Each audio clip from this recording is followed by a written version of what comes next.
자, 시작하십시다. 장추민수 사사망 대라느 이렇게 있죠. 이제 여기까지는 자신있게 알 수 있죠. 네. 여기까지는 여러분들이 확실하게 이제는 뭐 누가 뭐래도 답을 할 수가 있겠죠.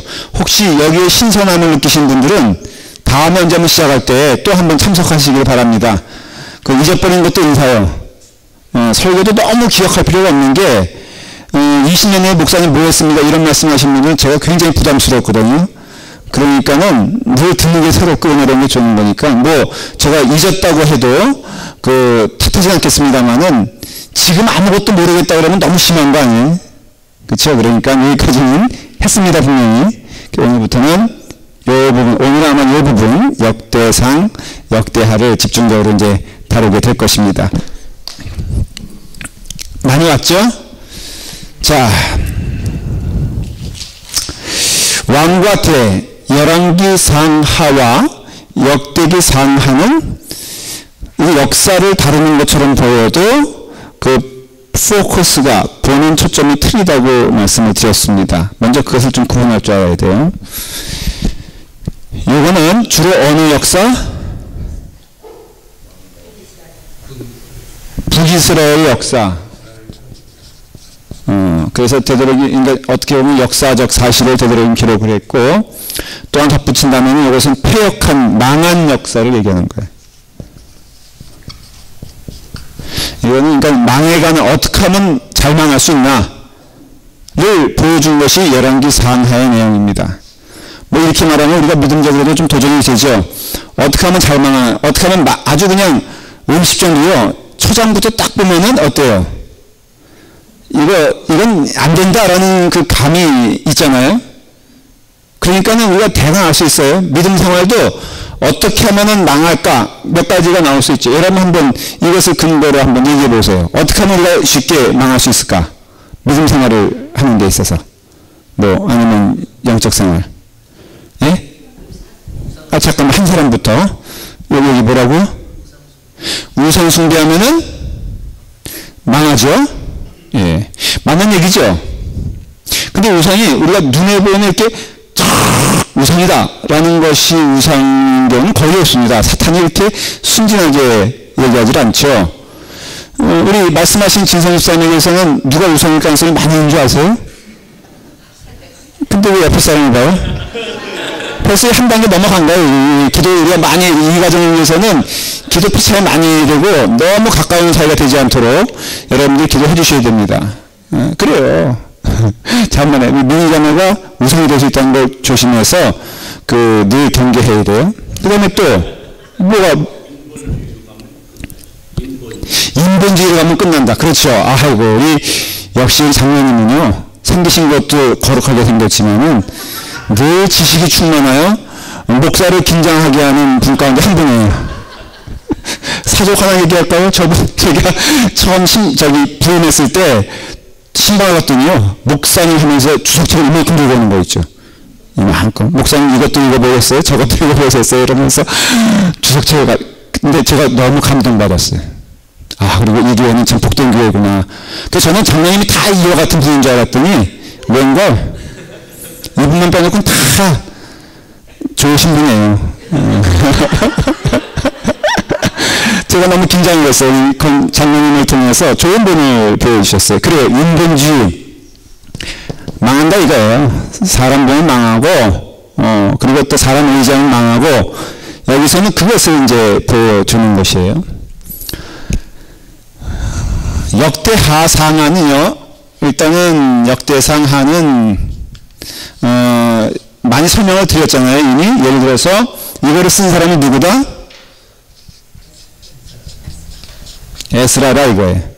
이것은 동시대에 쓰여진 것이 아니라 그 시대에 망하는 과정에서 쓰여진 것이 아니라 시간이 한참 흐른 후에 따져보면은 150년 후에 10%는 이 전까지 합하면 200년 후에 쉽게 말하면은 200년 후 정도에 에스라라는 사람이 썼어요.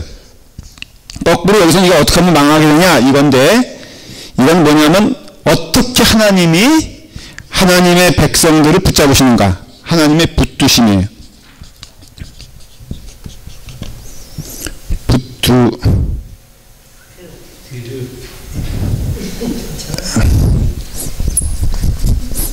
이렇게. 아예 한국어 또 하니까 요거죠, 요거, 이렇게. 그쵸? 이거 모른다 그래요. 제가 모르는 게 아니니까 여러분 너무 저를 또 무시하지 마십시오.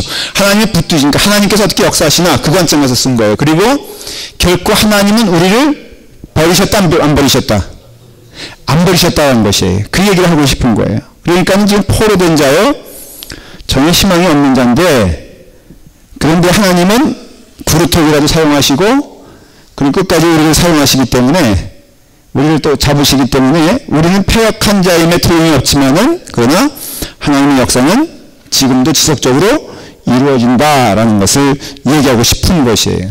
그래서 역대기 상하는 그런 점에 있어서는 굉장히 중요한 그 포인트를 이제 말해주는 것이에요. 그래서 여기서 보여주는 것은, 여기는 절망, 쉽게 말하면 여기서는 뭘 보는 거예요? 희망을 보는 거예요. 거꾸로. 그래서 절망 가운데 보여지는 희망이다, 그렇게 말하면 돼요. 좀 표현하자면은 다 망한 것 같은데 망한 게 아니라 거기에 무엇이 있다? 소망이 있다라는 것을 보여주는 것이 역대기 상하예요. 그런 점에서는 단순히 역사를 기록하기보다, 다 이게 그런 어떤 목적이 있지만은, 특별히 역대기 상하는 어떤 역사를 객관적으로 기록하려는 것이 아니라 그 속에 흐르는 하나님의 역사를 보고자 하는 것이에요. 여러분들은요, 영적인 사람들이에요. 그래서 영적인 포인트 오브 뷰, 이게 보는 관점이 있어야 돼요. 그래서 우리가 이 땅을 살면서도요, 그냥 살아가는 게 아니라 이 땅을 향한 하나님의 뜻이 무엇인가? 하나님이 가장 기뻐하시는 일이 무엇인가? 하나님께서 우리의 신앙생활을 통해서 보여주고 싶은 삶이, 보여지길 원하는 삶은 무엇인가? 아주 단편적으로 얘기할 수 있는 것이, 하나님이 명령하신 것을 우리가 준행하는 게 우리의 복된 삶이거든요. 자, 예수님의 마지막 명령이 뭡니까? 그거 잊어먹은, 이거 모르면은 여러분들은 예수님의 제자가 아니에요. 지금 꾸짖는 거 아니에요. 근데 약간의 꾸짖음도 있어. 왜냐면 정치부 군인 정신도 없잖아 지금. 그렇죠? 그래서 조금 5초만 제가 실례할게요. 우리가 여기 왜 있어요? 신학은 겸손이 아니야. 성역 공부하러, 아니 제가 말씀드리는 뜻은 여기 당신이 성역 공부하라 그 뜻이 아니라 우리 존재의 의미가 있잖아요. 신자로서, 그리고 제자로서, 그리고 또 뭐 교인으로서. 제자란 뜻은 뭐예요? 제자는 follow. 잠깐 질문해서 죄송해요. 잘 모르는데 질문한다고 너무 책망하지 마세요. follow거든요. 따라가는 거거든요. 그냥 예수님이 하신 말씀을 따라가는 게 우리는 그 어떻게 보면 존재론적 의미가 있는 거예요. 우리가 여기에 있는 세상 사람들은 거기에는 존재론적 의미가 있어요. 여러분 디스코장에 가면은 그 존재의 의미는 뭐에 있습니까? 네? 디스코장에 가면 가봤어요? 예, 여기 주로 대답이 신선하게 나오네. 그래요. 디스코장 가면 뭐 해야 돼? 춤춰야죠. 거기서 통성기도 하면 돼, 안 돼? 그게 안 되는 거예요. 어떤 사람은 엉뚱하게 디스코장 가면 디스코장 하는 거고, 미팅 가서는 뭐 해야 돼요? 미팅 해야지. 예? 거기서 굳이 전도한다고 또 거기서 갑자기 그럴 필요 없잖아. 미팅 가면 미팅 가는 거고, 시험 시간에 뭐 해야 돼? 시험 쳐야죠. 시험 안 보고선 쭉 영감 주시옵소서 이러면 안 된다는 거예요. 마찬가지로 우리가 제자로서의 그 존재 가치는요, 하나님의 명령인데 그 명령이 뭐예요? 땅까지 이르러 내 증인이 되라고 했잖아요. 그런 점에서 우리의 사명은 여기서 굳이 그 사명을 따진다면 우리는 지금 뭐 애국과 싸워야 될 존재도 아니고요. 아니면 뭐 우리가 뭐 어떤 우상에 대해서 뭐 떨어 부시는 일을 해야 되는 게 아니에요. 우리 제자로서의 삶을 통해서, 내 삶을 통해서 여러분 우리가 복음을 전하는 자가 되어야 돼요. 그 복음 전하는 것도, 제가 한국의 요 근래에 가장 엽기적인 사건이 몇 가지가 있는데 그 중에 한 가지가 뭐냐면은 어느 목사님이 동화 사람 그 절에 가가지고 그 불상 앞에서 소변을 봤다는 거예요.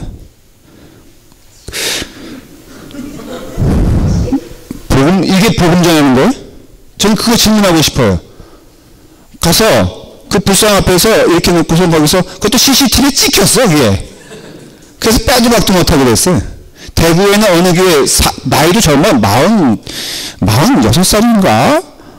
저분은 조금 많지만은, 하여간 그분이, 근데 이 얘기는 좀 하고 넘어가야 돼. 여러분들이 선교의 사명이 무엇인가 알아야 돼. 존재론적 의미에서. 그 불쌍히 오줌 누는 것이 성령의 오줌인가? 근데 이분이 거기에 또 멈춘 게 아니에요. 한 며칠 후에는 또 대구에는 또 성당에 갔네? 그래가지고 성모 마리아상을 넘어뜨렸어요. 그럼 거기다가 또 대변을 보셨어요. 아, 죄송해요. 이 표현이 정말 격해지는데 어쩔 수 없이 내가 표현해야 돼. 대변을 보셨어? 예? 그럼 의도죠. 그거 뭐, 아니, 권사님은 더 웃기십니다. 그럼 이게 뭐 실수예요? 아니면 뭐, 잠깐 물 한잔 마시고 할래, 지금.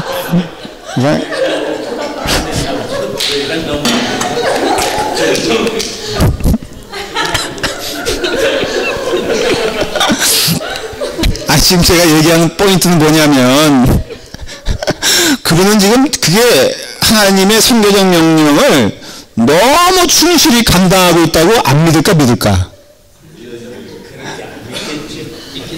아유, 장로님 믿으니까 있겠지. 그게 재정인 가지고 할 일이에요. 응? 김동인 목사가 한국에 특명을 받고 갔어. 작심을 하고. 여러분들에게 제가 공언을 합니다. 내가 이번에 크게 한번 주님에 갈 테니까 여러분 저를 위해서 기도하시오 하면서 일주일간 금식기도 시키고 제가 갔어요. 동아사에 가서 거기 그 대웅전에 가가지고 그냥 볼일을 보시면서 할렐루야 아멘 하고 있는 게 CCTV 대자로 찍혔어요. 그 뉴스에 나오는데 거기 우리 교인들 향하여 쌓이는 부유하면서 내가 승리했으니 여러분 하나님 할렐루야 아멘 하시기 바랍니다 라고 했을 때 이게 선교적 명령에 준행하는 거예요? 응? 여러분 왜 착각하지 마세요. 증인의 삶은 삶의 삶. 바울도 그렇게 하지 않았어요. 바울도 너희들이 믿는 신을 내가 존중하지만 하면서 얼마나 설득력 있게 또 그 삶의 모습을 통하여 간수장에겐 내가 도망치지 않을 테니까 걱정하지 마라. 그때 그 간수장이 무릎 꿇고 뭐라고 했어요? 당신이 믿는 하나님께 내가 무릎 꿇기를 원한다. 내가 어떻게 하면 구원을 얻겠느냐. 인격이에요, 인격. 근데 인격과 전도가 결합되어야 되는 게 쉽지 않거든. 그러니까 우리는 솔직히 말하면 두 개 가운데 하나, 두 개 다 포기하는 경우가 많이 있어. 그냥 무대뽀로 와서 전도하면 전도라고 생각해가지고, 응? 여기 라팔마 한남체인에 가니까요, 벌써 교회들, 이렇게 전도지들이 쫙 있대. 근데 거기에 보니까, 그 재치를 안 시켜, 여호와의 증인, 이렇게 보니까는 제일 멋있게, 이렇게 딱 플라스틱에 있어가지고요, 제일 돋보이는 게 그거야. 그래서 제가 백목사님과 같이 가면서, 저거 밤에 와서, 저거 때려 부셔야 되지 않겠느냐. 제가 암시를 줬는데도 아직도 안 하고 있어. 여러분도 때려 부시는 게 그게 선교예요? 그러니까 잘 생각해 보시라 이거예요. 그래서 지금 이 부분에 있어서는 이제 에스라는 뭘 보냐면은 하나님의 붙드심을 보는 거예요. 영적 비유를 가지고 있는 거예요. 하나님의 뜻에 순종하려고 하는 절실한 마음이 있는 거예요. 우리를 말하면은 그런 선교적 사명을 우리가 어떻게 감당할 수 있을까? 교회 안에서조차도 교회 밖에서도 우리 어떻게 하면 하나님의 사람으로 존재할 수 있을까? 이게 선교적 사명이거든요. 그러니까 마찬가지로 에스라는 역사 그 자체를 보기보다도 역사 가운데 흐르는 도도하신 하나님의 이끄심을 보는 것이에요. 그래서 그러면 질문하면요, 이게 옳은 역사관입니까? 이게 옳은 역사관입니까? 라는 질문을 할 수가 있죠. 그렇죠? 다시 말하면 그냥 물가 올라가고 뭐 2012년이 되면 2013년이 돼서 흘러가는 역사들을 기억하는 게 정말 역사관을 가진 자냐?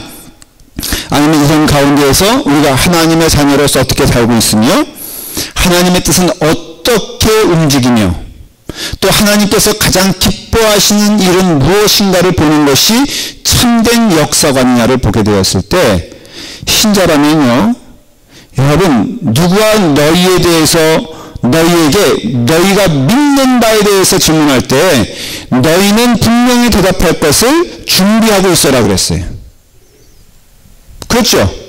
그럼 여러분들 제가 물어볼 때 이 물어보는 기초적인 질문에 대해서는 겸손으로서 웃으면서 얼버무리면 안 돼. 자, 믿는 게 뭐냐? 이제는 숱하게 들었잖아요? 근데도 눈빛을 피해, 질문하면은. 이러면 안 된다, 이게. 그래서 여러분들이 이런 역사관을 분명히 가지는 것이 에스라의 태도, 이것을 우리에게 보여주는 것이에요. 그런 의미에서 역대기 상하를 통해서 보여주시고자 하는 하나님의 뜻이 무엇인가를 여러분들이 알아야 됩니다. 그런 관점에서 이 시대 이후에 모든 기록되어지는 것들, 예를 들어 말하면은 에스라, 느헤미야, 역대기 상하를 포함해서 역대기 상하, 에스라, 느헤미야, 그 다음에는 예언서로는 뭐가 있을까요? 혹시 아시는 거 대답하셔도 좋겠어요. 다로 시작하는 거, 그 다음에 에로 시작하는 거, 예, 그 다음에 또 뭐 있죠?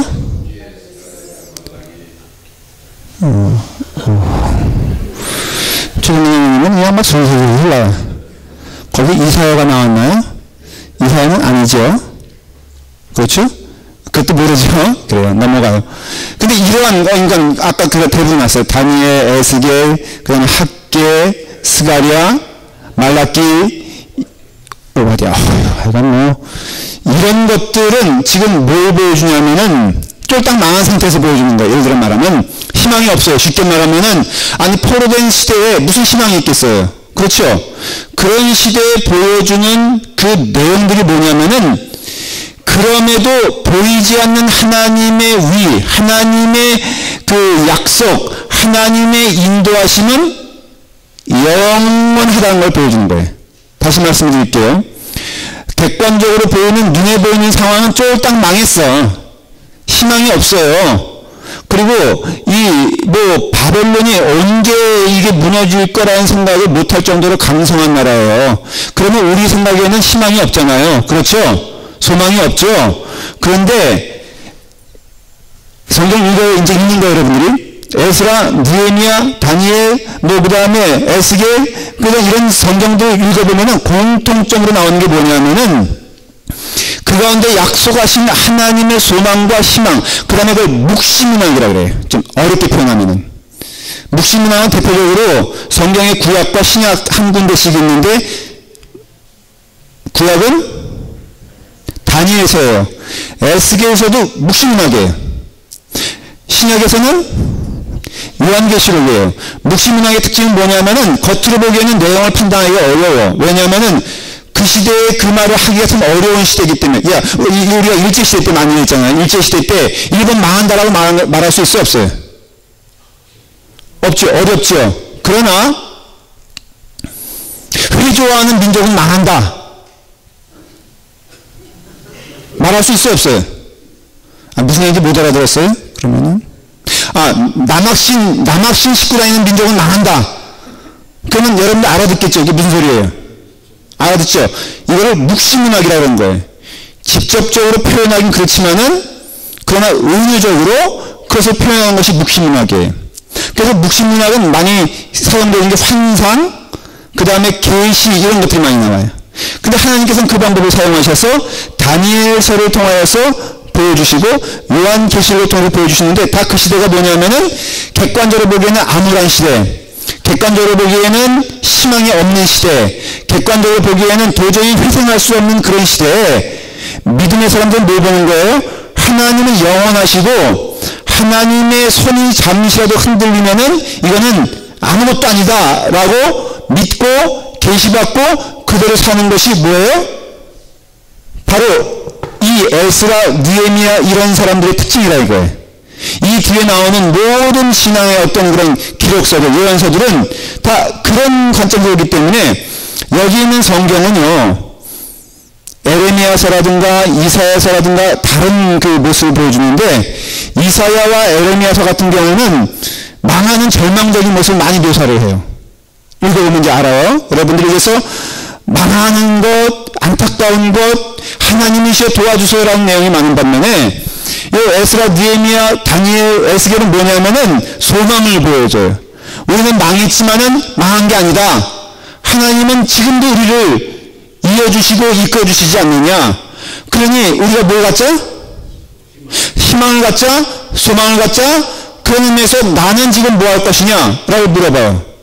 그럼 이 가운데 하나님이 나를 들어서 주신다면은 나는 이 땅에서 해야 될 일이 무엇이냐? 하나님의 약속의 말씀을 선포하며, 그래서요, 이 에스라, 느헤미야 이 뒤에 사람들의 특징이 뭐냐면은 객관적으로는 절망 가운데 있어야 될 상황에 소망을 얘기하고 소망을 보는 거예요. 오늘날에도 우리 신자들이 해야 될 일이 뭐냐면 세상은 악해요. 맞죠? 악하지 않아요? 세상은 소망이 있어요, 없어요? 없으니까는 나도 같이 거기 가가지고 소망 없다, 나도 같이 가가지고 거기는 망한다, 이런 얘기하는 게 아니라 하나님께로 돌아와라, 하나님께로 돌아오면 산다라고 말해주는 것이. 이것은요, 교회 내에서도 통용되는 게, 영적인 의미로 성경을 읽어보면 놀라운 일들이 뭐냐면요, 교회 안에서도 두 그룹을 나눠준다는 것을 알 수가 있어요. 이게 너무나 자연스러운 현상이에요. 그래서 한쪽은 절망을 얘기하고 한쪽은 소망을 얘기해요. 이게 교회의 특징이에요. 여러분들 히브리서 이번 주 설교도 그런 내용을 히브리서 12장의 24절 이후에 다루고 있어요. 그래서 두 그룹이 존재한다는 것이 믿음의 공동체 안에, 소위 믿음의 공동체라고 말하는 그 안에서도 결국은 절망을 보느냐 소망을 보느냐, 힘든 가운데서도 그래도 나에게 주신 하나님의 사명이 있지 않느냐라고 묻는 사람이 있는 반면에, 여러분 우리가 예를 들어서 우리 라팔맞게만 하더라도 결국은 어떠한 문제가 어려움이 있다 할지라도 우리는 어떤 쪽으로 나가야 돼요? 그래서 뭐 해야 돼? 희망을 가지고 뭐해? 희망을 가지고 밥 열심히 먹어요? 이거 해요?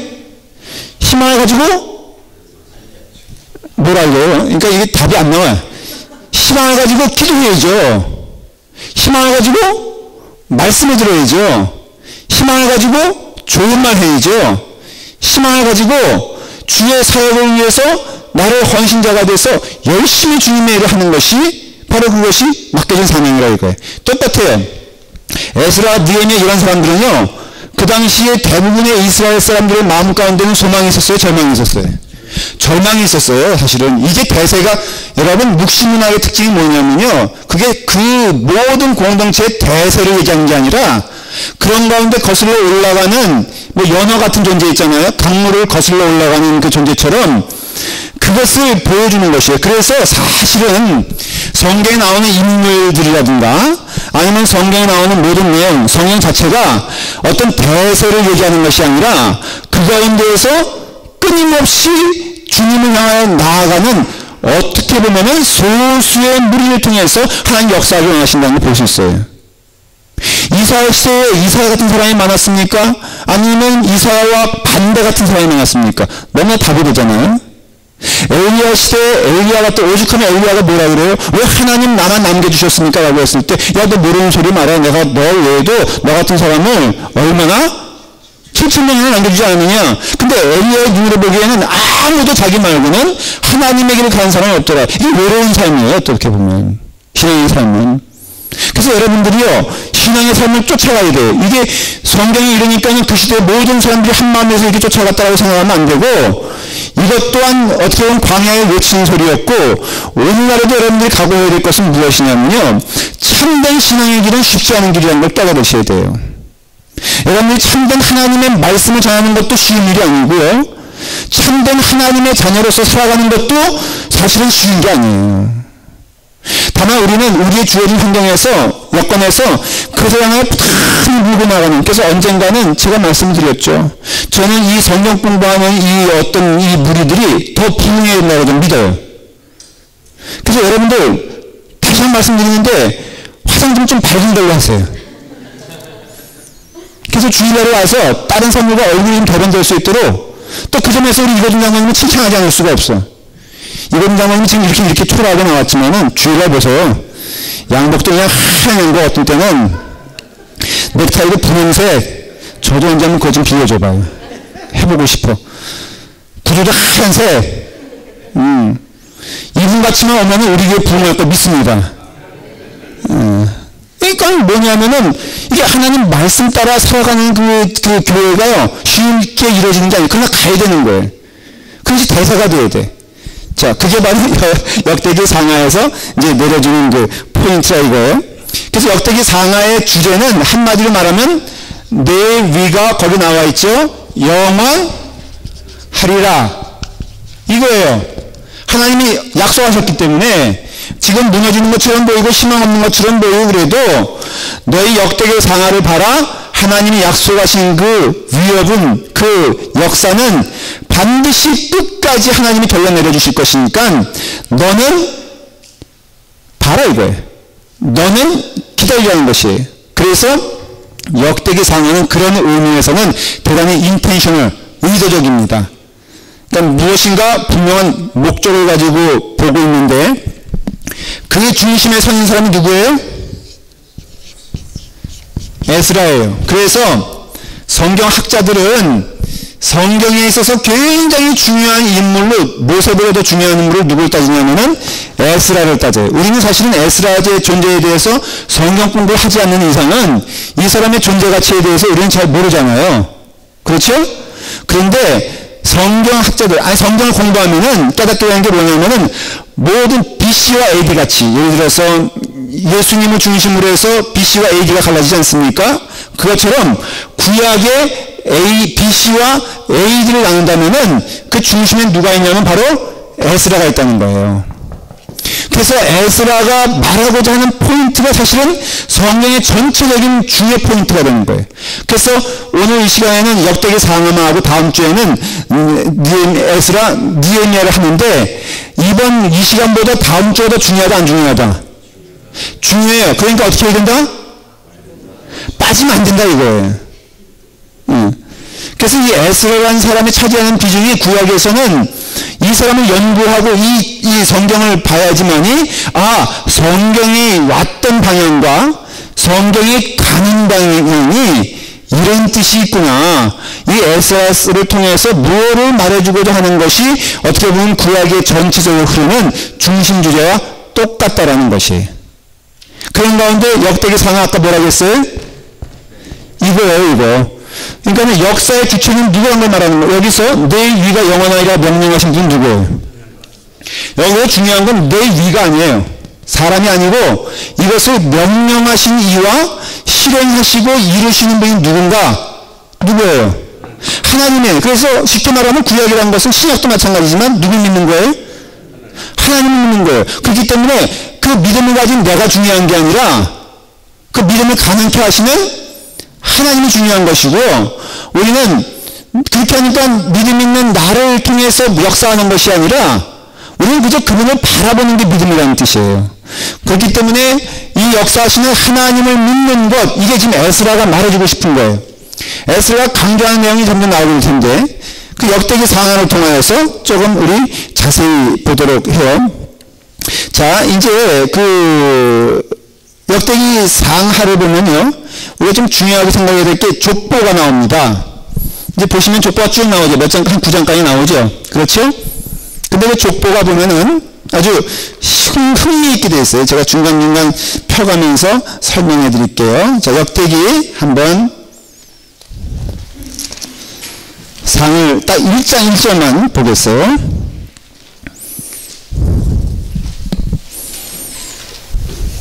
자, 이 족보가 얼마나 의도성이 있는가를 말씀해 드릴게요. 넘버 1, 1장 1절. 한번 그 구약성경 609페이지인데요. 자, 1장 1절. 시작. 아담, 셋, 에노스, 게난, 마할라렛. 됐습니다.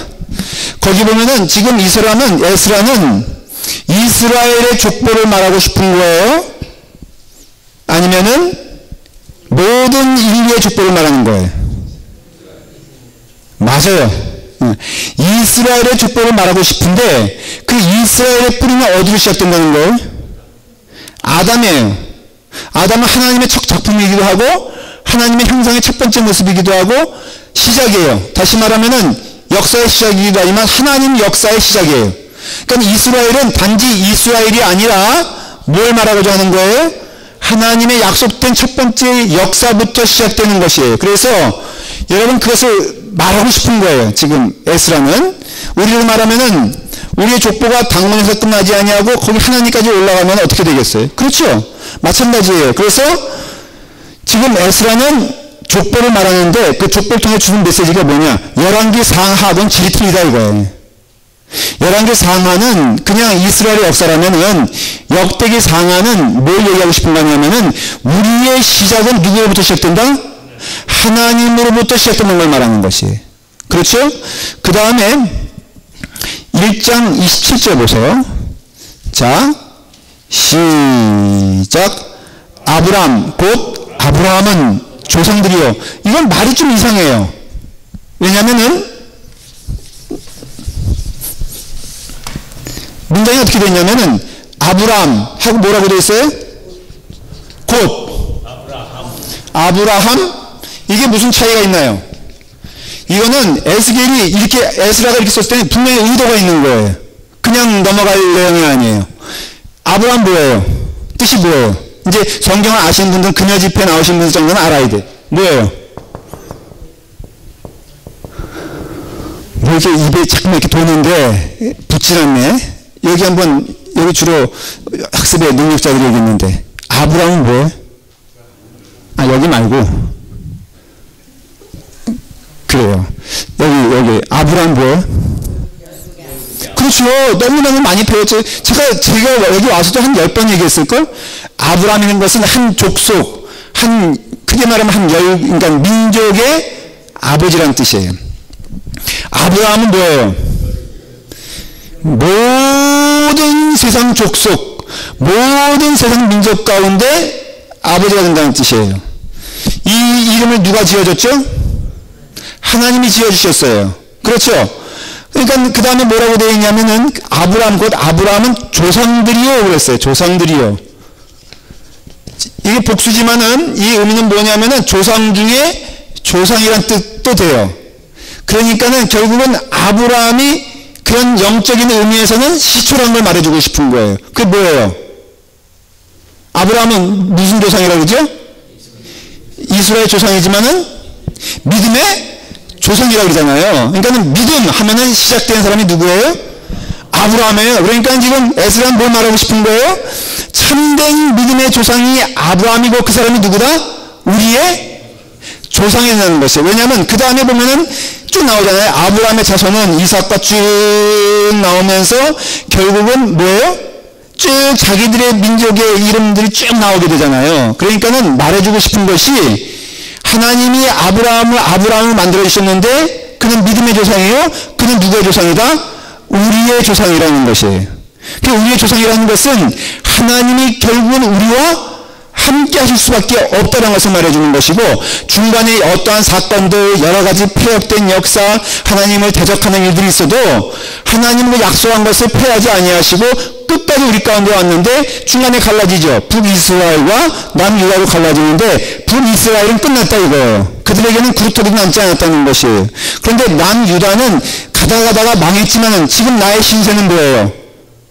바벨론의 일개 포로된 자예요. 근데 포로된 자인데 포로된 자지만은 비록 나는 포로된 자지만 나는 누구다? 하나님의 백성이라는 거예요. 그러니까 이 사람의 그 마음 가운데에는 포로된 자를 지키는 그 사람보다 내가 더 포로된 내가 누구라는 거예요? 위에 높이 있다는 거예요? 낯이 있다는 거예요? 높이 있다는 것이에요. 우리로 말하면 지금으로 말하면 뭐 굳이 비교하자면은 지금 오바마 대통령 뭐 열심히 선거운동 하는데 여러분 오바마 대통령이 더 멋있어요? 제가 더 멋있어요? 아니 뭐 비유하자면 그런 거예요 이제. 그러니까 비유니까 여러분들 편하게 돼요. 뭐 제가 여러분 저 찍어도 제가 대통령인 것도 아니니까 너무 부담스럽지 않게 얘기해 보세요. 제가 더 위에 있는 것 같아요? 아니면 오바마 대통령 위에 있는 것 같아요? 그렇죠. 할렐루야. 그 장로님이 그런 얘기를 저기 한남체인 앞에서 하면은 돌았다 그러죠. 그러니까 오직 통용되는 것은 이 안에서만 통용된다 이거예요. 그러니까 이 얘기는 여기서 저희가 누가 오바마는 저 비교하면서 그럴 사람도 없겠지만 그랬을 때 오바마가 더 낫다 이렇게 얘기하면은 그 이상한 사람, 장로님과 제가 같이 이상한 사람 되는 거예요. 그러니까는 그러나 영적 관점에서는 에스라는 어떤 네가 지키는 네가 나보다 우위에 있지 않다는 거예요. 왜? 나는 하나님의 약속된 백성이요 그 은혜 가운데 가는 자다 라는 것을 얘기하고 있기 때문에 이 하나하나 이런 걸 보면요, 아, 성경이 이렇게 기록되어 있는 것이구나 라는 그런 족보를 딱 그 앞에 내림으로써 족보가 주는 의미가 뭐냐면은 우리는 정통이다 이거예요. 니네 북이스라엘은 까짜고 우리는 정통이고 니네 바벨론은 까짜고 우리는 정통이고 이런 영적 분명한 자부심과 확신이 있는 것이 신자된 삶이에요 이거예요. 그래서 성별된 것은요, 잘 들으세요. 홀리스틱, 홀리 피플, 성도 똑같아요. 이것은 세상 앞에서 우리가 교만 따는 게 아니라 성도란 것은 분리했다 그런 뜻이거든요. 거룩하다 그런 뜻도 있지만은 분리된 거예요. 그래서 우리는 세상이 생각하는 사고방식대로 살지 아니하고 우리는 하나님이 생각하는 사고방식대로 살아가는 사람들이에요. 그리고 우리가 거룩해졌을 때 누구 앞에서 거룩한 자냐면요, 하나님 앞에서 거룩한 자인 거예요. 세상 사람들과 우리는 경쟁할 필요도 없는 것이고 다툴 필요도 없는 것이에요. 우리는 하나님 앞에 서 있는 자이기 때문에 여러분들 신앙 양심은 누구 앞에 사용해야 되는 거예요? 사실은 하나님 앞에 사용해야 되는 것이에요. 우리는 서로 어떤 사람이 신앙인인지 아닌지 알아요? 몰라요? 몰라요. 알면은 그 이상한 사람이에요. 아까 밥 먹는데 우리 진성 집사님이 엉뚱하게 갑자기 저한테 그러는데 목사님은 천국 가면은 볼 것 같아 그러더라고요. 그래서 갑자기 무슨 얘기인가 했더니 자기가 천국 간다는 얘기를 이제 돌려서 하는 얘기예요. 그러니까 내가 갈 건 확실한 것 같으니까 본인도 가서 한번 볼 거라는데 뭐 여러 얘기 나오다가 그 얘기가 나왔어요. 그러니까는 정상이 아니죠. 근데 하나님 앞에서 서 있는 자가 신앙이에요. 오늘날에 참 어려운 것이 교회가 어지러운 것이 하나님 앞에 서 있는 자가 정말 적을 때가 참 많습니다. 여기서도 여러분들 지금 사람들 앞에서 네 신앙이 좋냐 내 신앙이 좋냐 말하는 게 정말 웃기는 거예요. 목사 앞에서도 인정받으려고 제가요, 저도 앞가림하기 힘들어 죽겠는데 그래서 제가 진상입사한테 그랬어요. 그런 얘기 물어보지 마라. 나도 지금 나 하나 가는 것도 힘들어 죽겠는데 뭐 내가 진상입사님 구원받는 거 그렇게 내가 그렇게 뭐 걱정하거나 신경 안 쓰니까 그냥 나 메시지 전할 테니까 그거 듣고서 아멘 하든가 말든가 하면 그대의 탓이고 나는 그저 전하는 일에 충성되게 내 사명을 감당할 테니까 괜히 나한테 와서 구원 받았냐 안 받았냐 물어보지 말고 하나님 앞에 가서 물어봐라 그러는데도 안 물어보고 자꾸만 나한테 물어보는 게 문제라 이게. 이 사람들의 특징이 뭐냐면 하나님 앞에 서 있는 자를 얘기하는 거예요. 에스겔은 육신적인 눈으로 보면은 희망이 없어요. 영적인 눈으로 보니까 지금 이것들을 하나하나 발견하는 것이. 그래서 아브라함이 아니고 아브라함의 하나님은 우리의 뭐가 된다? 조상이 되고 그 조상은 아브라함을 통해서 약속하신 하나님의 그 약속은 지금도 도도하게 흐르고 있다. 단편적인 얘기로 바닷가의 모래알부터 융성하게 만들어주겠다는 그 약속을 바로 에스라는 믿었다 믿은 거예요. 그리고 믿음이란 것은요, 내가 생각하는 상상의 세계 너머에 있어요. 왜냐하면 에스라가 상상한 것은 아마도 민족, 이스라엘 민족의 융성일 거예요. 그러나 하나님이 약속하신 것은 그 한도가 아니라 예수 그리스도를 믿는 모든 자들에게 주시는 하나님의 부흥이거든요.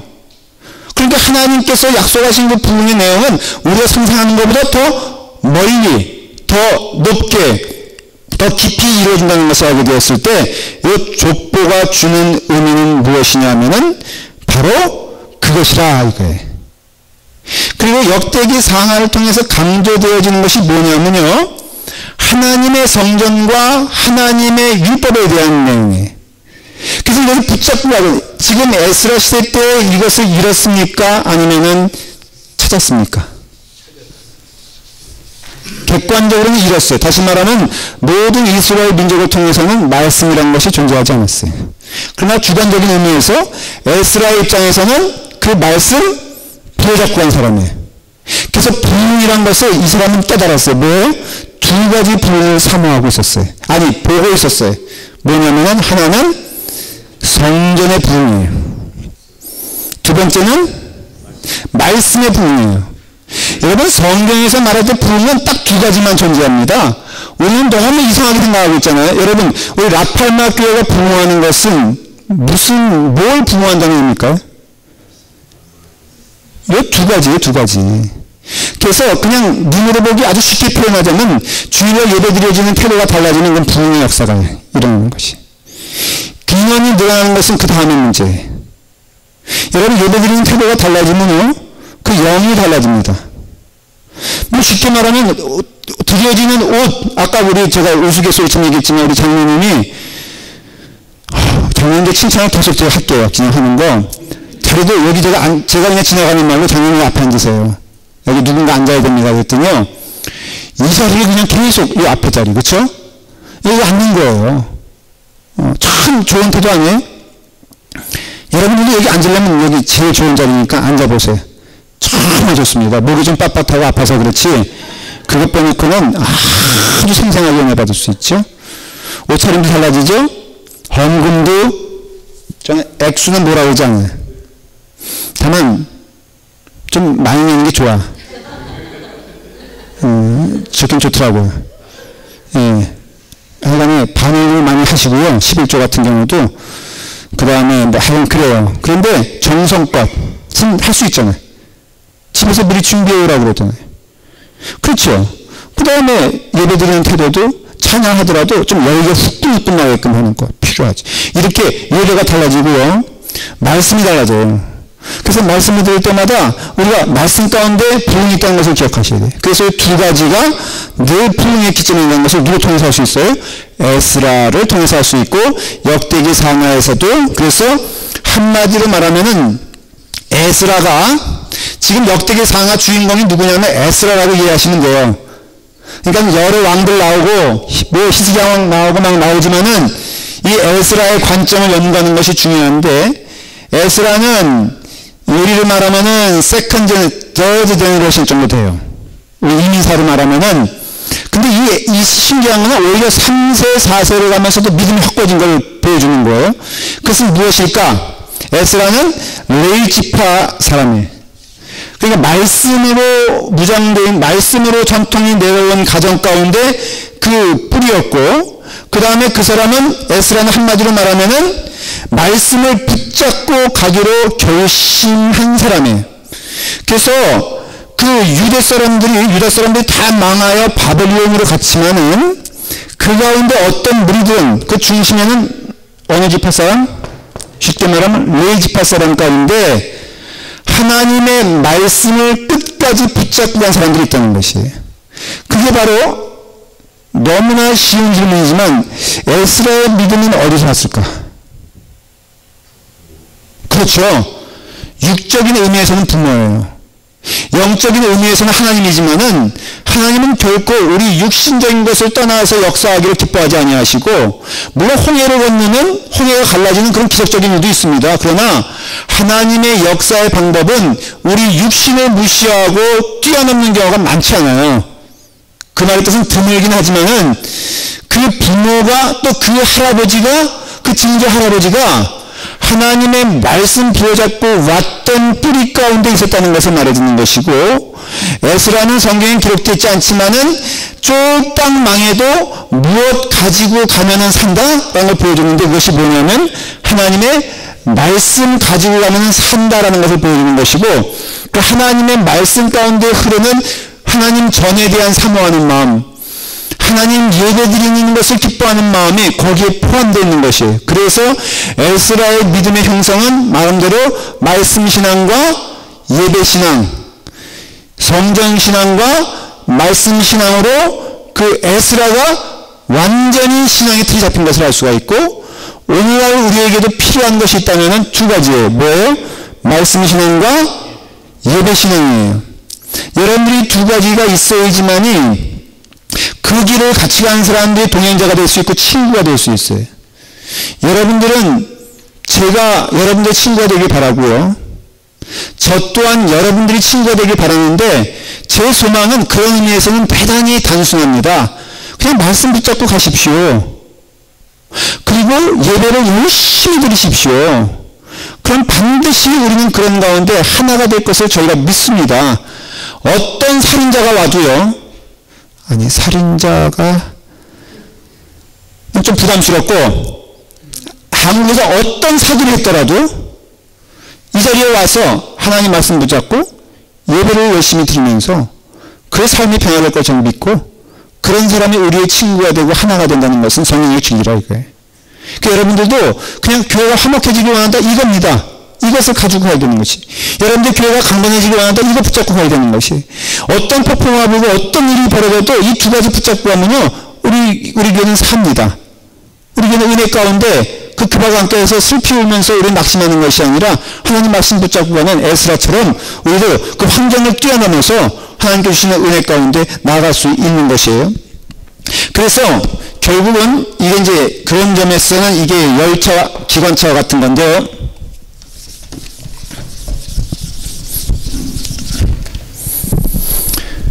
역대기 그 대하 이제 대라 그럴게요. 역대기 상하가 있잖아요. 그 다음에는 뭐가 있죠? 에스라, 그 다음에 느헤미야가 있잖아요. 이게 마치 열차와 똑같다는 것이에요. 그래서 기관차와 뭐 열차와 객차같이 이게 쭉 하나같이 이러는데 이것을 통해서는 망하지 아니하고 하나님의 약속을 보여주면서 하나님의 말씀과 하나님께 대한 예배가 어떻게 진행되는가를 실질적으로 조금 보여주는 것이고요. 이것과 이거는 구체적인 내용으로 바로 이 느헤미야는 예배, 성벽이 건축되면서 간격해서 드리는 예배의 모습이 나와 있고, 에스라는 말씀이에요. 너무나 보면은 아주 일목요연하게 분명하게 정리가 되어 있어요. 그래서 이런 것들을 쭉 보여주는 것이 역대기 상하, 그 다음에 에스라, 느헤미야예요. 왜 성경학자들이 이것이 그렇게 중요한 내용인가를 말하는지 이해가 되시죠? 나머지 예언서들은요 다 여기에 껴맞출 수가 있어요. 이제 제가 보여드릴 거예요. 자, 그래서 역대기 상하를 자세히 좀 보면요, 자세히 보는 것은 시간상 제가 설명을 안 드릴 겁니다. 자, 예를 들어 말하면은 158페이지, 여러분들 집에서 읽어야 될 내용들을 제가 설명을 드릴게요.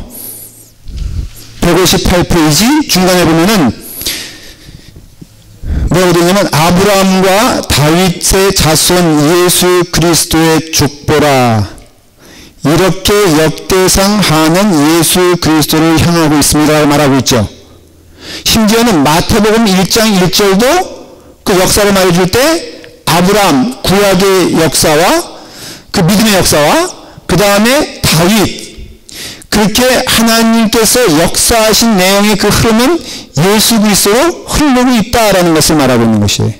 그러니까는 그 믿음의 뿌리는 결국은 누가 되는 거예요? 그래서 앞서 설명하지만 다니엘서는 묵시문화로 예언서라고 했죠. 그쵸? 다니엘서를 읽어보면요, 거기서 누군가 한 사람을 제시하고 있는데 그 사람이 누구냐면은 예수 그리스도인 걸 알 수 있어요. 오늘 제가 설명을 드릴 거예요. 에스라도 누군가 한 사람을 설명하고 있는데 그 사람이 누구냐? 예수 그리스도인 걸 설명하고 있어요. 그러니까 에스라, 느헤미야도 결국은 그 뿌리를 보는 것인데 역대기 상하는 끝나지 않았다는 걸 보는 것인데, 그거는 바로 에스라가 직접적으로 그것을 말하지 않더라도 누굴 지명하고 있는 거예요. 지금 옷이 예수 그리스도를 말하고 있는 거예요. 그러니까는 자, 여기서는 다 희망이 끊어지고 다 모든 게 무너졌어요. 그렇죠? 구루터기만 남았어요. 그럴 때 그 예수 그리스도는 구루터기지만은 반드시 마지막에는 승리한다라는 것을 보여주기 위해서 이 성경이 존재한다는 것이에요. 그러니까 역대기 상하, 에스라, 느헤미야가 주는 의미를 알겠죠. 그 중요성을 알겠죠. 그렇기 때문에 이제 그런 상황에서 158페이지 뭐 처음에는 1번 어떻게 돼요? 이렇게만 이해하시면 돼요. 역대기 상하 눈에 보이는 역사적인 내용들은 4가지입니다. 첫째는 남북이 갈등하는 시기, 남유다와 북이스라엘이 막 치고받고 싸우죠. 두 번째는 남북이 동맹하고 선한 시기, 싸우다 보면 지치잖아요. 우리나라도 남북이 한 50년 싸우니까는 좀 화해해보자 이러잖아요. 그래서 화해했는데 덜커덕 누구랑 결혼해가지고 사건이 벌어지냐면은 이세벨의 딸인 아달랴가 남유대의 왕에게 시집을 오게 되는데, 그래서 여호람에게 시집을 오게 되는데 그 아달랴라는 여자가 무서운 여자예요. 그래서 다 죽여버리고 자기가 여왕이 돼버립니다. 그리고 무슨 문화를 전파하죠? 바알 문화를 전파합니다. 그래서 결국은 완전히 쫄딱 남유다가 망하게 되었는데 그때 누가 나오죠? 요아스가 살아남잖아요. 그래서 요아스가 한 일이 가장 중요한 일이 뭔지 아십니까? 종교개혁이었어요. 어떤 종교개혁? 바알 신을 쳐부시는 종교개혁을 합니다. 저기 에어컨을 좀. 그래서 또 이렇게 막 선한 왕 또 악한 왕 이런 가운데서 이제 흘러가는 그 남유다의 역사를 보게 되죠. 그 다음에 세 번째는 이 남유다가 북이스라엘을 망하면서 아수르가 북이스라엘을 망가뜨리죠. 그러면서 그 아수르의 칼날이 누구를 겨냥하기 시작합니까? 당연히 남유다를 겨냥하기 시작하죠. 그래서 아수르에게 계속 괴롭힘을 당하는데 아수르가 누구에게 망하냐면 바벨론에게 망합니다. 그래서 그 다음에 바벨론이 바톤을 이어받아 가지고 결국은 남유다를 괴롭히면서 남유다는 누구에게 망하게 되느냐? 바벨론에게 망하게 됩니다. 자, 그렇게 되었을 때 페이지 160페이지 보면은 바벨론에게 망하는 시기 1번 BC 609년 그 다음에 2번 605년 그렇죠? 그 다음에 페이지 넘어가면은 BC 602년 요 세 가지 굵직한 전쟁들이 벌어집니다. 근데 전쟁들이 벌어지는데 첫 번째 전투에서 페이지 160페이지에 보면요. 제1차 전쟁이 벌어집니다. 그 전쟁은 이게 이스라엘과, 그러니까 남유다와 바벨론입니까? 네. 지금 남유다는요, 정신이 없는 시대를 살아가고 있어요. 이게 뭐냐면은,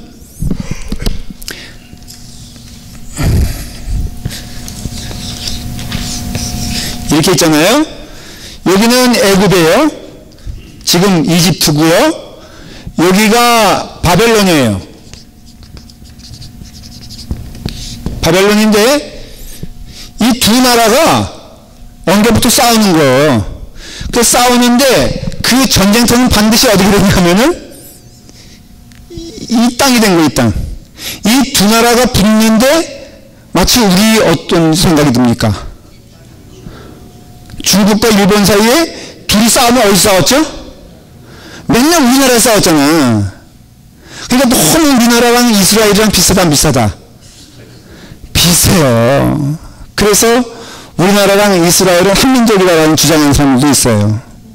그런데 이제 애굽에서 1차로 치고 올라가니까는 여기 보면은 그런 가운데 여기 무깃도란데요. 무깃도 여기 이제 이렇게 내려오고 있었고 이렇게 올라가는데 요 누구냐면 그때 왕이 누구냐면 여기 보니까는 요시야 왕이에요. 판단을 잘못했어. 그래서 애굽이 이렇게 올라가고 있는데 요 뒤통수를 무깃도에서 이 요시야 왕이 친 거예요. 왜 쳤을까? 바벨론을 믿었던 거예요. 그러니까는 바벨론 한편에 대해서 여기를 이제 치면은 어떻게 되겠지? 다시 말하면 요시야 왕도 하나님을 잘 믿었던 왕도 시대 판단을 이렇게 한다는 것이에요. 그런데 문제는 이렇게 돼가지고 여기서 죽고 애굽과 바벨론이 무승부가 됐어요. 싸움이. 그러니까 내려오면서 가만히 있겠어요? 자기의 뒤통수를 친? 그래서 왕을 또 그 다음에 왕이 있는데 그 여호와 하스 왕을 세우거든요. 이스라엘 사람들이, 남유다 사람들이 자기 왕 죽으니까 요아스가 죽으니까 요시야가 죽으니까 그 아들 그 여호와 하스를 세웠는데 애굽이 내려오면서 이건 아니다. 그러면서 그 형인 누구를 세우냐면 여호와킴을 대신 세워요. 그 다음에 어떤 일이 벌어집니까? 이 나라랑 애굽에 붙어가지고 또 애굽에 조공을 바치는 그런 형편이 됐죠.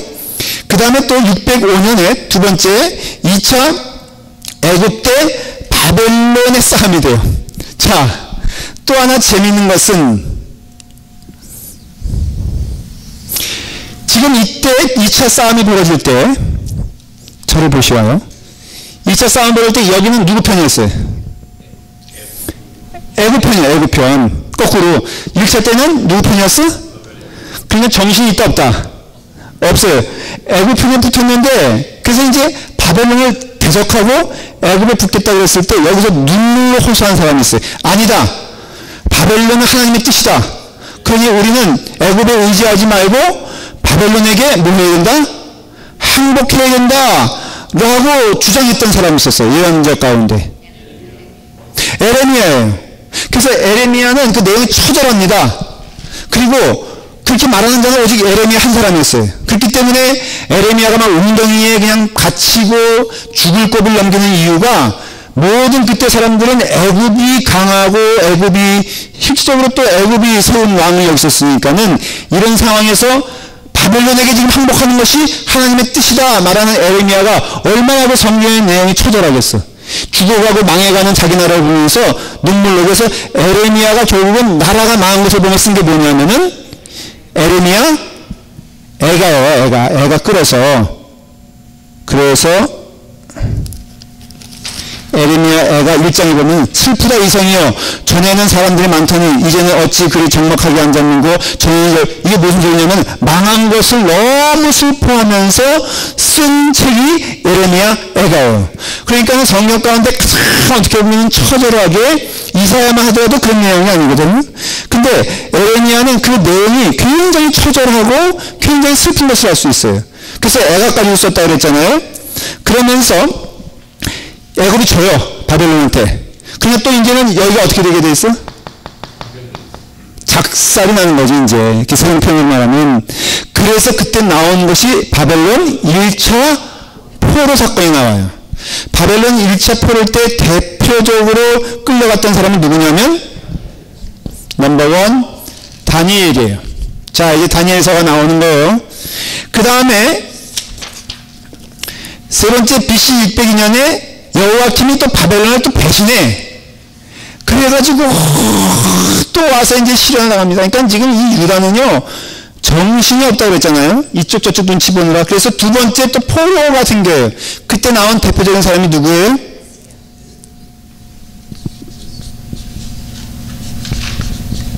에스겔이에요. 에스겔.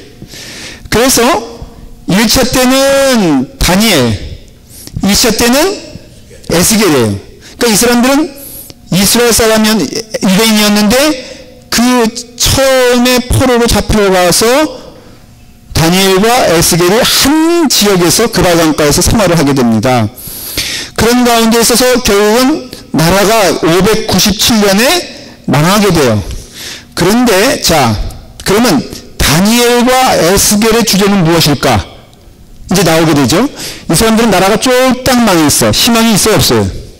이 사람들은 나라가 무너진 것을 직접 본 사람들이에요. 그렇죠?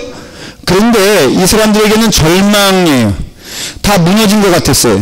근데 하나님이 다니엘과 에스겔에게 뭘 주시냐면은 계시를 주세요. 계시를 주시는데 계시의 내용은 뭐냐면 아까 에스라에게 줬던 내용과 똑같아요. 하나님의 나라는 영원하리라는 것이, 하나님의 나라는 무너지지 아니하리라 라는 것을 보여주는 것이에요. 그래서 여기서의 중요한 포인트는 뭐냐면은 하나님의 나라는 무너지지 않는데 이것이 세상 사람들 눈에 보이기에 보여요 안 보여요? 안 보여요. 유대인들에게 보여요 안 보여요? 안 보여요. 오직 하나님께서 선택한 자들, 아니면은 하나님께 기도했던 자들, 아니면은 에스라 같이 하나님의 말씀을 부여잡고 같은 사람들이 있을 거라 했잖아요. 그 가운데 한 사람이 누구냐면 다니엘과 에스겔 같은 사람들이에요. 그래서 다니엘, 에스겔, 에스라, 느헤미야, 학개 이런 사람들은, 뭐 말라기 이런 사람들은 다 어떤 사람들이냐면은 눈에 보이지 않는 상황과 형편 가운데에서 눈에 보이는 것을 잡았던 것이, 다시 말하면 전혀 세상 사람들 눈에는 보이지 않는 것을 믿음의 사람들은 보는 게 있잖아요. 소망이 있잖아요. 이걸 붙잡고 왔던 사람들이 곧 어떤 사람들이다? 하나님의 백성들이라 이거예요. 오늘날에도 여러분 믿음의 사람들은요 이 땅에서 보지 못하는 것을 보는 것이 믿음의 사람이에요. 여러분들이 만일에 눈에 보이는 것만 가지고 살아간다면은 여러분들이 신앙인이 아니고요. 여러분들이 신앙인이란 증거는요 보이지 않지만은 그것을 향하여 끊임없이 나아가는 자가, 그게 바로 신앙인이에요. 히브리서에서도 말하고 있잖아요. 그렇죠? 그래서 여러분들이 비록 보진 못하지만 보이는 것은 없지만은 그러나 그 약속을 의지하여 나아가는 자들, 바로 이런 사람들이에요. 그리고 특별히 다니엘과 에스겔은 뭘 보여주냐면은 묵시문학을 보여주는데, 이 다니엘과 에스겔서를 통해서 보여주는 묵시문학의 가장 큰 특징은, 이것도 좀 잘 들으셔야 돼요. 한 5분 동안은. 인자라는 것이에요. 인자 사상이에요. 인자 사상은 뭐냐면은 하나님 같기도 하고 사람 같기도 한데 분명히 하나님의 약속한 형상이 나타나는 것이에요. 그래서 이것이 사람인지 하나님인지 모르겠지만은 분명한 것은 하나님의 약속된 사람인 건 알 수 있어요. 그래서 그것을 인자 사상이라고 그래요. 그래서 다니엘서와 에스겔서에서는 인자란 단어를 많이 써요. 이것은 예수님이 스스로 말씀하신 나는 누구다? 인자다 말하는 것과 똑같은 것이에요. 그래서 예수님이 내가 인자다라고 말했을 때에는, 이스라엘 사람들이 그 말을 했을 때에는 의도가 있으셨어요. 뭐냐면 바로 다니엘과 에스겔이 얘기했던 그 인자가 바로 나다 이거예요. 우리는 예수님이 나는 인자다 그럴 때는 좀 이해가 안 되잖아요. 그러나 듣는 이스라엘 사람들 입장에서는 이 예수님이 무슨 얘기를 하는지 금방 알아듣고, 그러니까 당신은 그 약속된 인자요? 아니면 미쳤구나. 네가 나사렛 예수인데 무슨 네가 인자냐? 너는 죽어야 되겠다. 어떤 반응을 보였어요? 죽어야 되겠다라는 반응을 보인 거예요. 그러니까는 이 다니엘과 에스겔이 보여주는 것이 바로 그런 묵시문학 가운데, 묵시문학은 뭐라고 했죠? 절망 가운데 소망, 보이지 않는 것 가운데 약속된 것을 믿고 나아가는 그런 신앙을 보여주는데, 하나님은 그 다니엘을 통해서는 누구에게 나타나시냐면은 느부갓네살에게 나타나세요. 바벨론의 왕인 그 느부갓네살에게 하나님은 무엇인가를 보여주세요.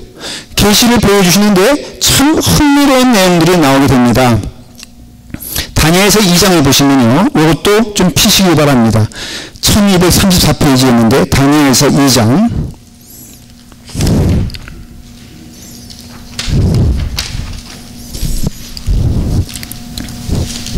자, 거기 보면은 다니엘서 2장 31절 한번 다 같이 읽을까요? 시작. 왕이여, 왕이 한 큰 신상을 보셨나이다. 그 신상이 왕이 앞에 섰는데 크고 광채가 매우 찬란하며 됐습니다. 자, 보십시오. 왕이 꿈을 꿨는데 이것은 환상이에요. 다시 말하면 하나님이 보여주신 것이에요. 큰 신상이 있는데 겉으로 보기에는 도저히 무너지지 않을 것 같고 너무나 화려하고 너무나 웅장한 신상이 있어요. 이것은 결론적으로 세상 나라들을 가리키는 것이에요. 그리고 그 가운데는 느부갓네살도 있는 것이에요. 이런 신상이 있는데 그 신상이 무너지기 시작하는데 34절을 보면요. 자, 시작.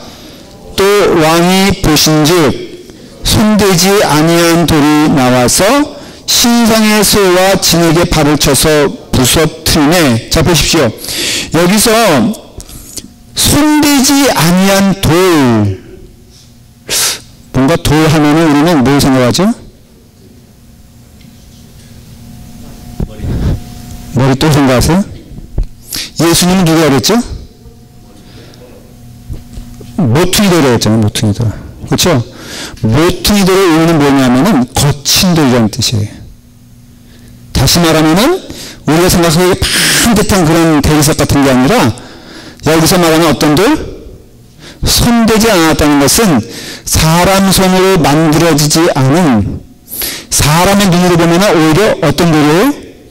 거친 돌이에요. 거친 돌. 이사야서에서 말하는 볼품없고 초라해 보이는 거예요. 예수님은 것을 스스로 모퉁이돌이라. 그러니까는 지금 느부갓네살은 뭘 본 거예요? 그래서 성경학자들은 뭐 여기 금, 은, 동, 쥐는 이렇게 있잖아요. 이것을 헬라 나라, 그 다음에 뭐 로마, 그러니까 이게 바벨론, 페르시아, 그 다음에 헬라, 그 다음에 로마 나라가 차근차근 무너지게 되고, 이 무너지는 것은 거칠은 돌이 사람의 손이 안 단 돌, 사람으로부터 만들어지지 않은 돌, 하나님께서 보내신 돌, 그런 뜻이에요. 그런 돌이 차근차근 이 신상을 다 무너뜨릴 것이다 라는 것을 예언하는 것이에요. 그러니까 다니엘은 지금 누구 말하고 있는 거예요?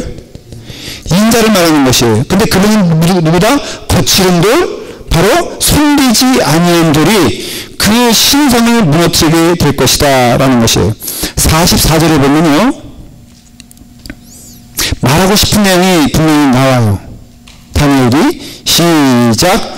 이 여러 왕들의 시대에 하늘의 하나님이 한 나라를 세우시리니 이것은 영원히 망하지도 아니할 것이요 그 국권이 다른 백성에게로 돌아가지도 아니할 것이요 도리어 이 모든 나라를 쳐서 멸망시키고 영원히 설 것이야. 이제 아시겠어요?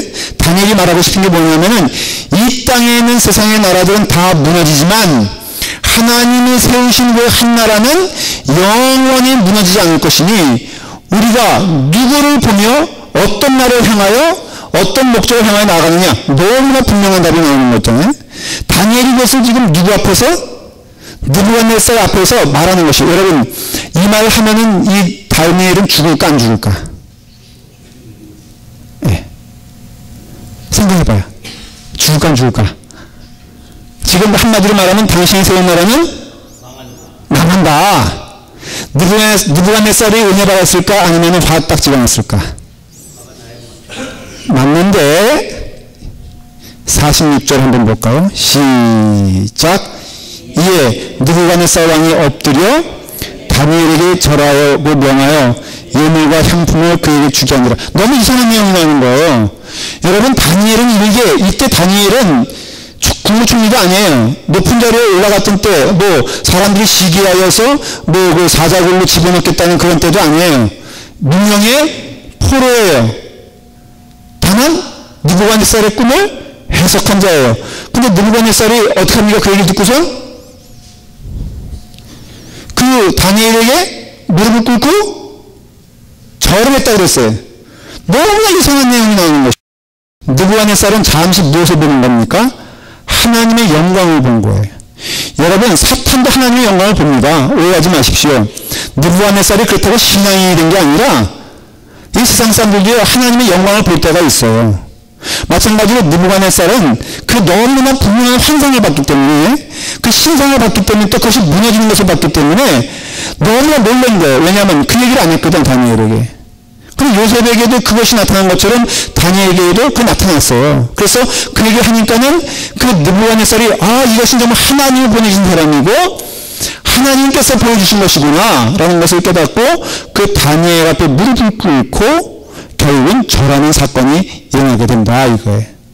그러니까 다니엘에게 있어서는 우리 이 땅에 사는 동안 우리의 상황은 난감하고 어둡고 힘들고 두려워도 우리의 삶을 통해서 우리의 역사하시는 분은 누구시냐면은 바로 하나님이시다라는 것을 알 수 있고, 결국은 다니엘 에스겔이 말하고자 하는 것은 우리의 시선의 초점은 그 거칠은 돌, 인자, 약속된 그분 바라보고 가는 것이 참된 백성들의 삶이다라는 것이에요. 곧 우리가 이해해야 하는 것은, 우리가 붙잡고 가야 되는 것은 예수 그리스도 붙잡고 가는 것이다 라는 것을 이미 구약을 통해서 우리에게 보여주는 얘기가 된다 이거예요. 그럼으로써 우리가 이 예언의 말씀이 이루어지고 결국은 지금까지 오는 동안 하나님의 약속과 하나님의 구원의 방법은 결코 변한 적이 없는데, 그 약속과 구원의 방법은 오직 하나, 예수 그리스도를 통해서만 이루어지는 것을 우리에게 보여주시고, 이 땅에 살면서 우리는 지금 누구 부여잡고 가야 돼요? 절망 가운데라도 예수 붙잡고, 어두운 가운데라도 예수 붙잡고, 우리가 길이 보이지 않아도 예수님 붙잡고 하는 자를 참된 신앙이며 신자라고 오늘 고백하는 것이에요. 여러분, 결론을 내릴게요. 우리는 그래서 에스겔과 또한 다니엘 또한 에스라 느헤미야를 통해 보는 것은 그 삶이 기쁨을 넘쳤기 때문에 그를 감당할 수 있었어요. 제가 질문과 답을 결론 내릴게요. 여러분들은 어떤 일을 하면은 기쁘어집니까?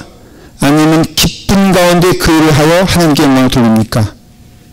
질문을 던지면은 이 사람들은 어떤 사람이냐면은 이미 약속된 기쁨을 가지고 그 일을 끝까지 갔던 사람들이에요. 그러니까 오늘날에도 여러분 답은 있어요. 뭐예요? 예수님 붙잡고 하자는 것이. 여러분, 교회 안에서도 어떤 일이 일어나든지 우리는 누구 붙잡고 하면 돼요? 예수님 붙잡고 하면 삽니다. 하나님 말씀 붙잡고 하면 삽니다. 그래서 우리도 오늘 부단히 이 역사적인 약속을 우리가 믿고 나아가는 신자가 되는 것이 바로 다니엘서와 에스겔서를 통하여 우리에게 보여주는 내용이고, 다음 주는 에스라 느헤미야를 통하여서 더욱더 그 얘기에 대한 우리가 확신을 더 누리기를 바랍니다. 우리가 기도할 때 작게는 우리 교회가 하나님의 말씀과 예배가 부활되고 도움되는 그런 교회가 되기를 기도하십시오. 하나님이 기뻐하시는 기도는 반드시 응답받게 되어 있습니다. 여러분, 우리가 혼란해 보여도 대단히 분명한 영적인 디렉션을 하나님이 주시는데, 예배 드리는 자 되고 말씀 사모하는 자가 되게 해달라고 기도할 때 하나님께서 그 기도를 기뻐 받아주실 것을 믿습니다. 우리 다 같이 함께 기도하도록 하겠습니다.